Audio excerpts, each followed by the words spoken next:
November 7th, 1943. The sound of metal scraping against concrete echoed across the German airfield at Carpiquet, France, as ground crews worked frantically to secure an unexpected prize. What had landed on their runway wasn't supposed to be there.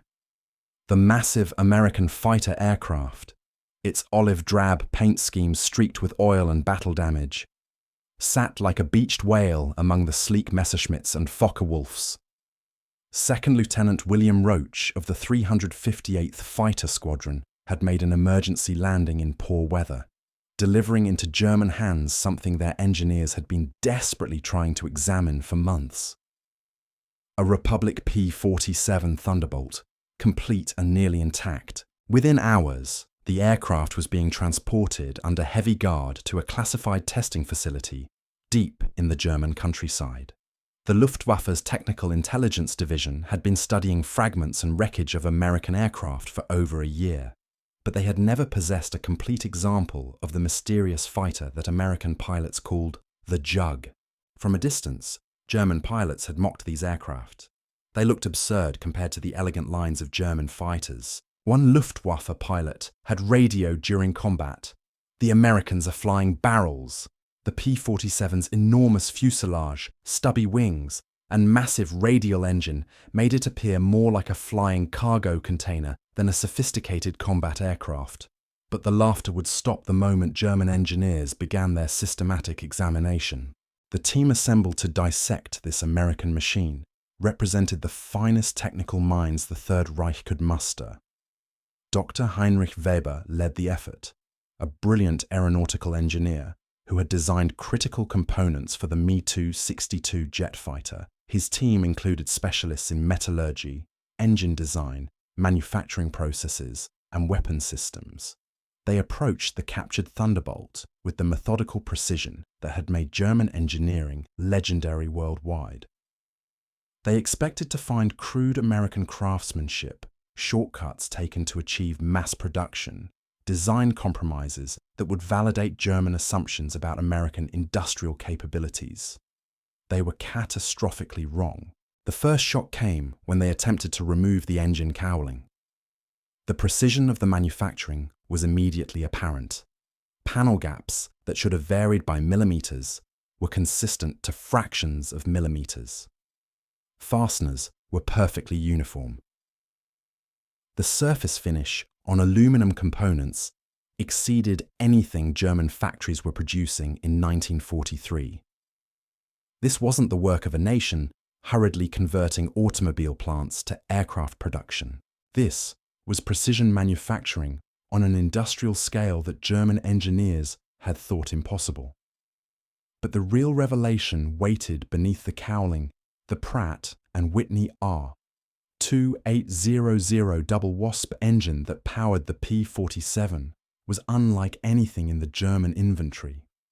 18 cylinders arranged in 2 rows, each cylinder precisely machined to tolerances that German manufacturers struggled to achieve on their finest racing engines. The displacement alone was staggering.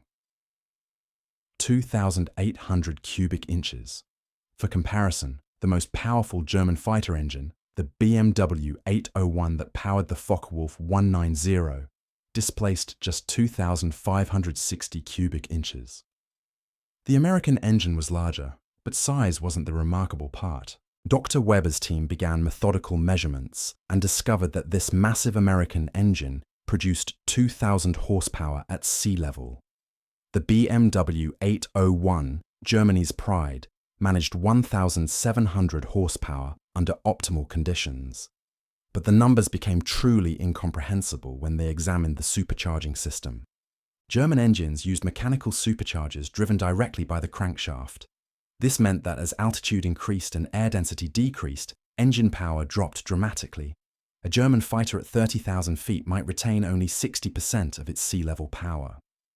The Americans had solved this fundamental problem through engineering that bordered on the miraculous. The P-47's turbocharger system was so sophisticated that it maintained full rated power regardless of altitude.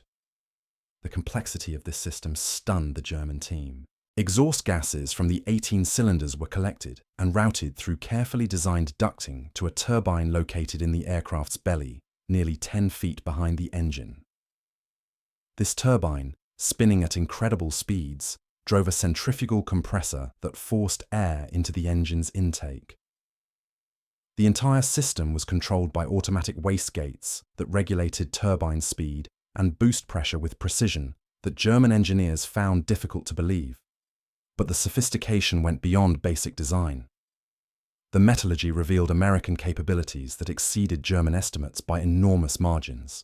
Turbine blades that operated in temperatures exceeding 1,500 degrees Fahrenheit were manufactured from alloys that German metallurgists were still struggling to develop in laboratory conditions.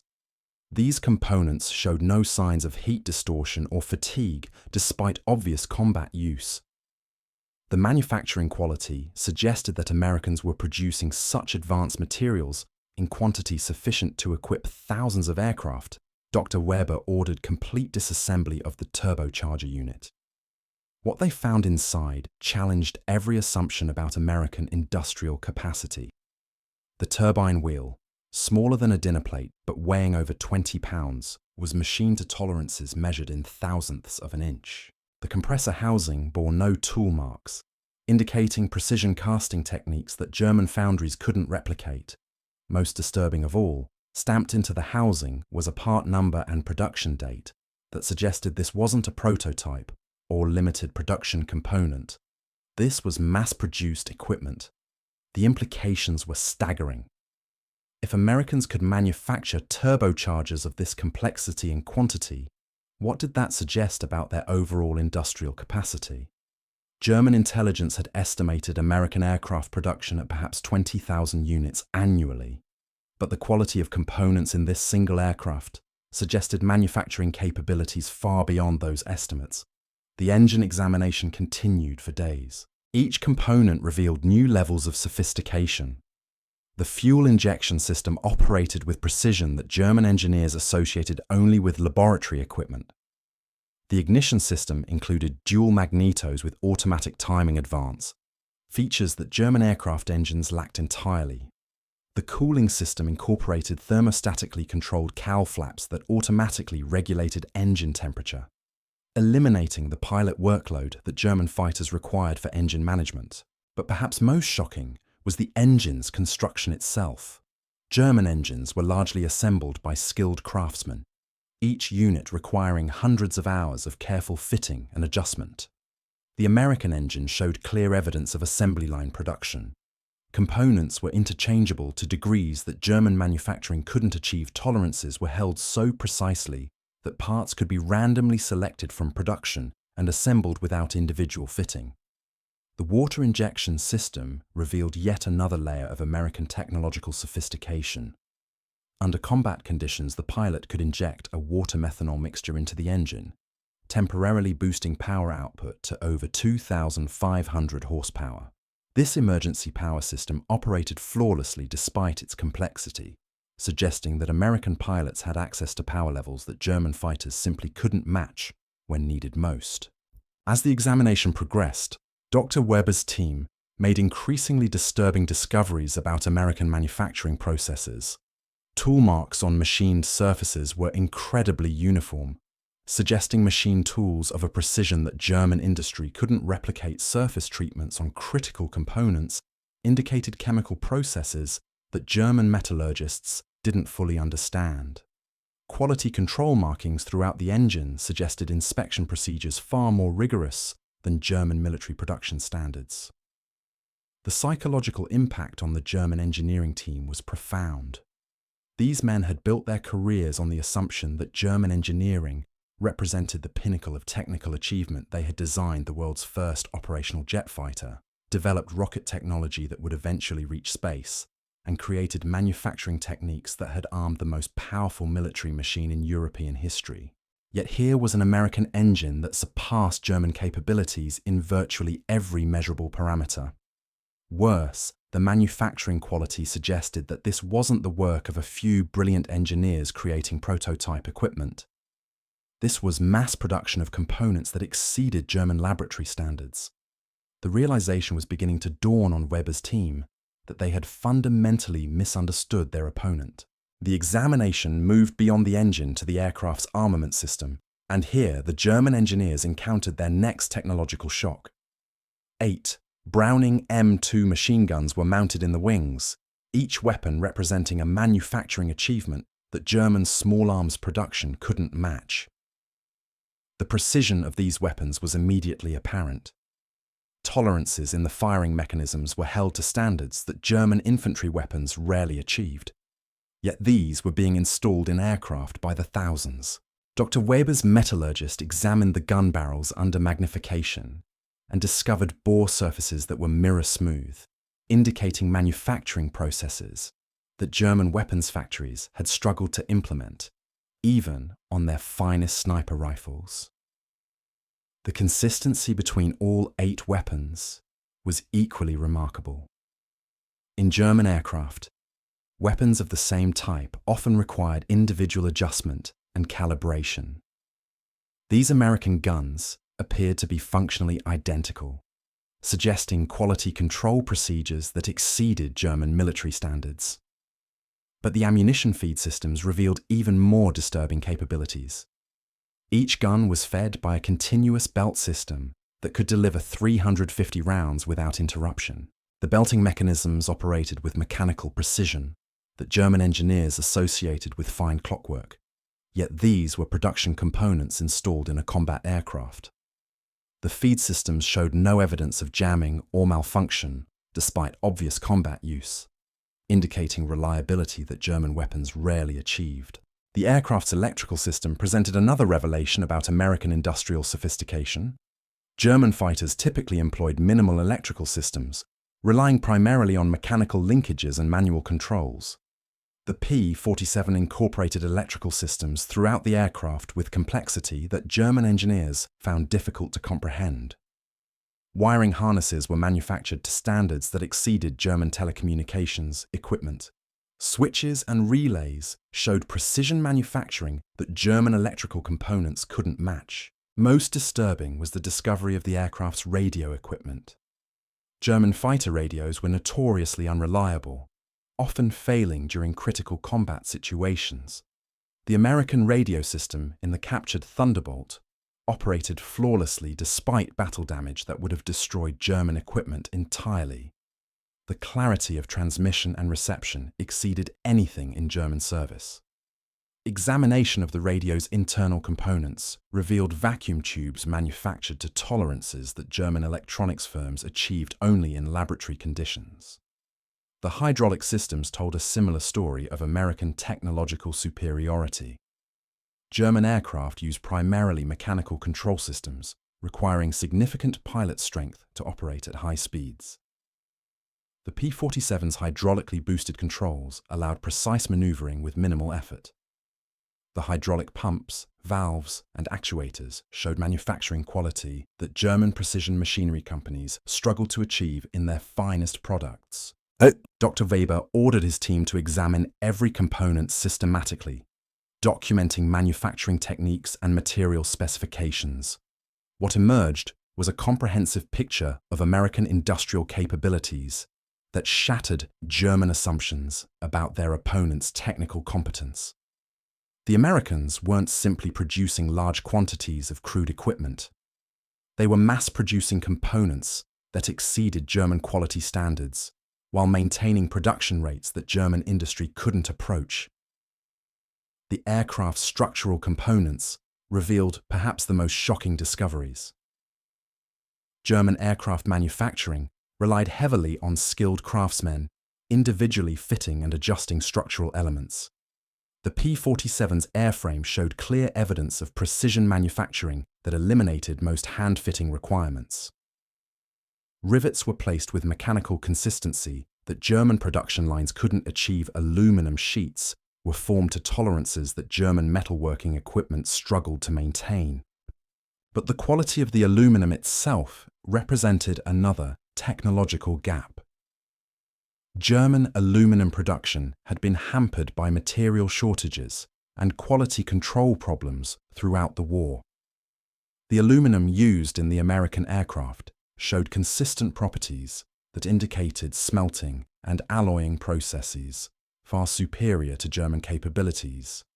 Chemical analysis revealed alloy compositions that German metallurgists understood theoretically, but couldn't produce in quantity. The examination team discovered manufacturing markings throughout the aircraft that told an even more disturbing story. Production dates stamped on components indicated that this aircraft had been manufactured in approximately 6 weeks from start to finish. German aircraft of comparable complexity required months of production time. The Americans were apparently building sophisticated fighters faster than German factories could produce training aircraft. Serial numbers on various components suggested production runs in the thousands for individual parts. German aircraft production typically involved hundreds of units for major components. The scale of American manufacturing was becoming clear, and it exceeded German intelligence estimates by factors that seemed impossible. If Americans could produce turbochargers, engines, and airframes in such quantities while maintaining superior quality, what did that suggest about their overall industrial capacity? Dr. Weber's team began calculating production requirements based on their findings. If this single aircraft represented typical American manufacturing quality, and if Americans were producing such aircraft in the quantities their intelligence suggested, then German industrial capacity was being overwhelmed by margins that made continued resistance mathematically impossible. The precision manufacturing, advanced materials, and sophisticated systems in this single fighter suggested industrial capabilities that exceeded the entire German aircraft industry. The psychological impact on the examination team intensified as their analysis progressed. These engineers had spent their careers believing that German precision and technical sophistication represented the pinnacle of industrial achievement. They had created revolutionary technologies that changed warfare itself. Yet, here was an American production aircraft that surpassed German capabilities in virtually every technical parameter, while showing clear evidence of mass production techniques that German industry couldn't replicate. The realization was crystallizing that Germany had fundamentally misjudged their opponents' capabilities. American industrial strength wasn't simply about quantity over quality. The Americans were producing superior quality equipment in quantities that German industry couldn't approach.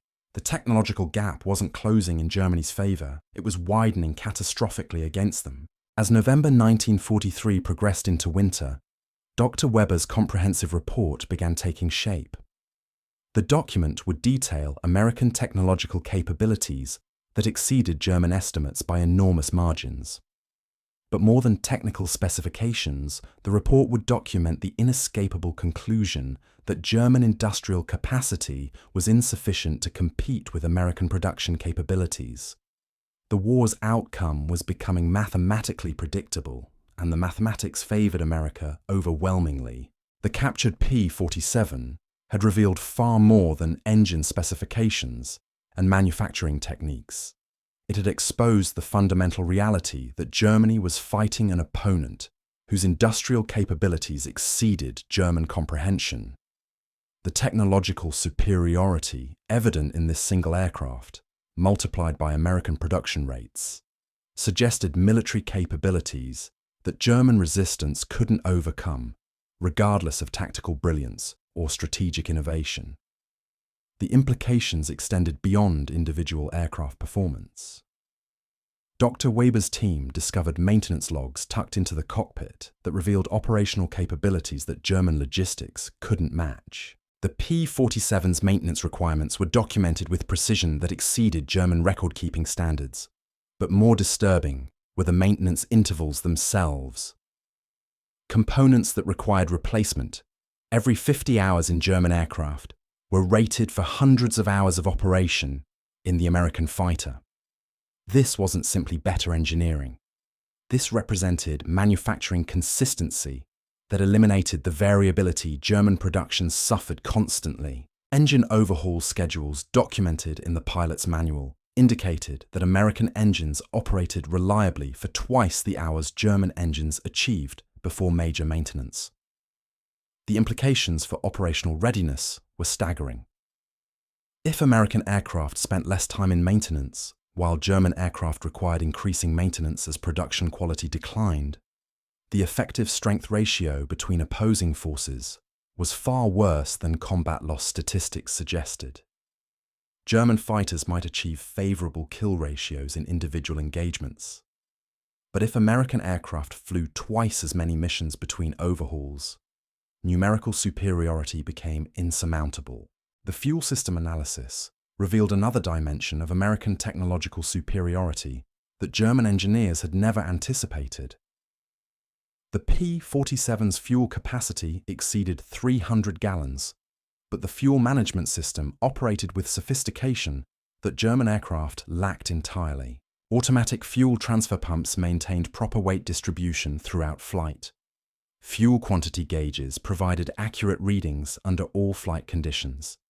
German fighters relied primarily on mechanical fuel systems that frequently malfunctioned, leaving pilots uncertain about remaining fuel during critical combat situations.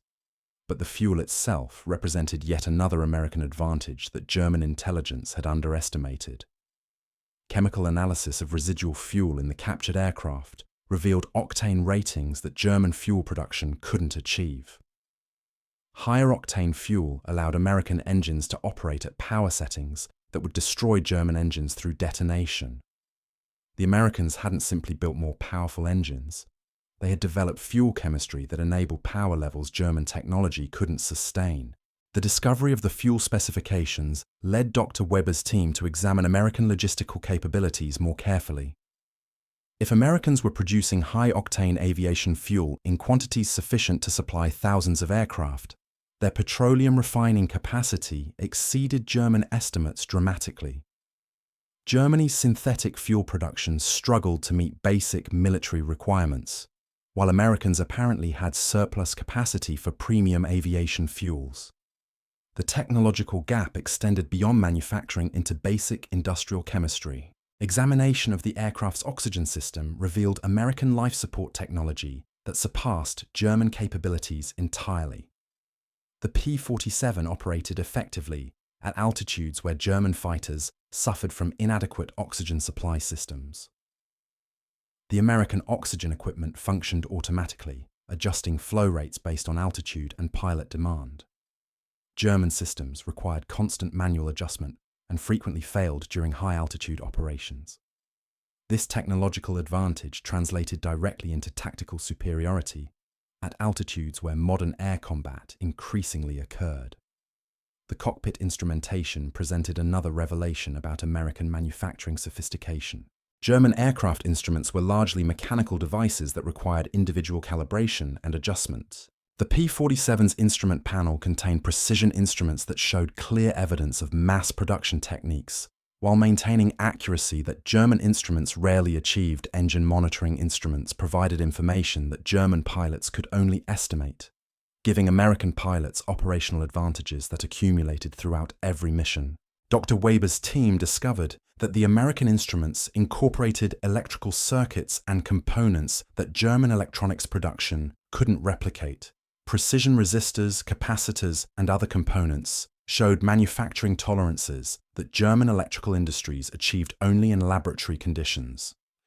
The Americans were apparently mass-producing electronic components that exceeded German precision manufacturing standards, while German electronics production struggled with basic quality control.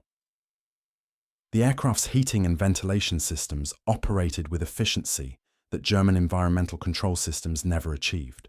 German pilots frequently suffered from inadequate cockpit heating during high-altitude missions, reducing their effectiveness during prolonged combat. The American system maintained comfortable cockpit conditions automatically, eliminating pilot distraction and fatigue that degraded German combat performance. These seemingly minor technological advantages accumulated into significant operational superiority. Dr. Weber's final report reached the highest levels of German command in December 1943, but by then the conclusions were academic. The captured Thunderbolt had revealed an industrial reality that no amount of tactical brilliance could overcome. Germany wasn't simply fighting American pilots. They were fighting American factories, refineries, and research laboratories operating at scales that German industry couldn't comprehend, much less match. The war had been lost the moment America entered it. The German engineers had simply been the first to see the mathematics clearly. One emergency landing in bad weather had delivered the proof that Germany's fate was already sealed.